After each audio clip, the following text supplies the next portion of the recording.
नमस्कार, मेरा नाम सुदीप्त त्रिपाठी है और आप द लोकतंत्र देख रहे हैं। यूपी में चुनाव हो और ध्रुवीकरण करने की कोशिश न हो, ऐसा हो ही नहीं सकता। विकास के वादों को पूरा न कर पाने की स्थिति में जीत का लक्ष्य सुनिश्चित करने का आखिरी रास्ता सांप्रदायिकता की ओर घूम जाता है। अयोध्या में तो सिर्फ झांकी है, काशी मथुरा बाकी है जैसे नारों के अतिरिक्त जिन्ना का जिक्र भी जैसे यूपी में जरूरी सियासी रणनीति के रूप में शुमार हो चुका है। उत्तर प्रदेश के चुनाव में जिन्ना का जिक्र बार बार हो रहा है। मतलब साफ है कि भाजपा यह समझ चुकी है कि विकास के दावों के आधार पर अब यूपी का चुनाव निकालना उसके लिए मुश्किल हो चला है। अभी 2 दिन पूर्व ही केंद्रीय रक्षा मंत्री राजनाथ सिंह ने कहा था कि भाजपा जिन्ना नहीं गन्ने के मुद्दे पर चुनाव लड़ेगी। लेकिन कल सीएम योगी के एक ट्वीट ने यह साफ कर दिया कि यूपी चुनाव में भाजपा की डूबती नैया गन्ना नहीं जिन्ना ही पार लगा पाएंगे। अब सीएम योगी ने कल क्या ट्वीट किया यह भी पढ़ लीजिए। सीएम योगी ने अपने ट्वीट में लिखा, वे जिन्ना के उपासक हैं, हम सरदार पटेल के पुजारी हैं। उनको पाकिस्तान प्यारा है, हम मां भारती पर जान न्यौछावर करते हैं।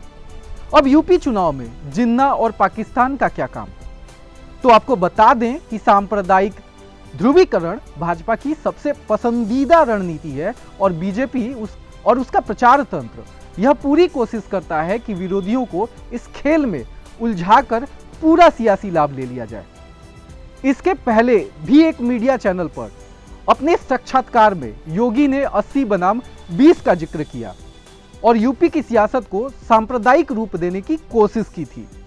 हालांकि भाजपा के केंद्रीय रक्षा मंत्री राजनाथ सिंह शायद इस बात को स्वीकार नहीं करना चाहते और शायद इसीलिए 2 दिन पूर्व उन्होंने कहा कि मुझे नहीं पता कि पाकिस्तान के संस्थापक जिन्ना का नाम अक्सर चुनाव के दौरान क्यों लिया जाता है।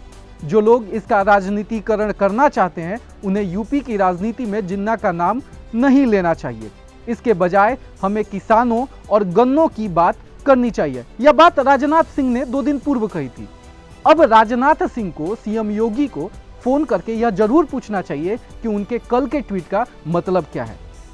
कोरोना महामारी से उपजा आर्थिक संकट, प्रचंड बेरोजगारी, किसान आंदोलन, भ्रष्टाचार और महंगाई जैसे मुद्दे तो शायद किसी सियासी दल के फ्रेम में ही नहीं है। इस पर न कोई बात हो रही है और न इस पर कोई विमर्श। बीते बुधवार को उत्तर प्रदेश में जाट समुदाय के एक राजनीतिक कार्यक्रम में केंद्रीय गृह मंत्री अमित शाह ने भी धार्मिक ध्रुवीकरण की कार्ड खेलने की कोशिश की और कार्यक्रम में जाटों से कहा कि हमारा आपका नाता तो 650 साल पुराना है। आप भी मुगलों से लड़े थे और हम भी लड़ रहे हैं। अब यह हम भी लड़ रहे हैं इस स्टेटमेंट को अपनी सुविधानुसार कनेक्ट कर लीजिए और मुझे लगता है कि आप इस स्टेटमेंट के पीछे सियासी पहलू को जरूर समझ चुके होंगे।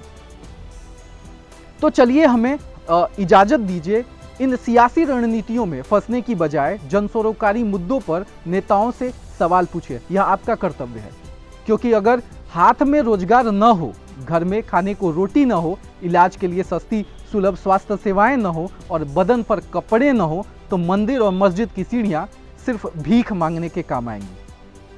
आप देख रहे थे द लोकतंत्र। बहुत बहुत धन्यवाद।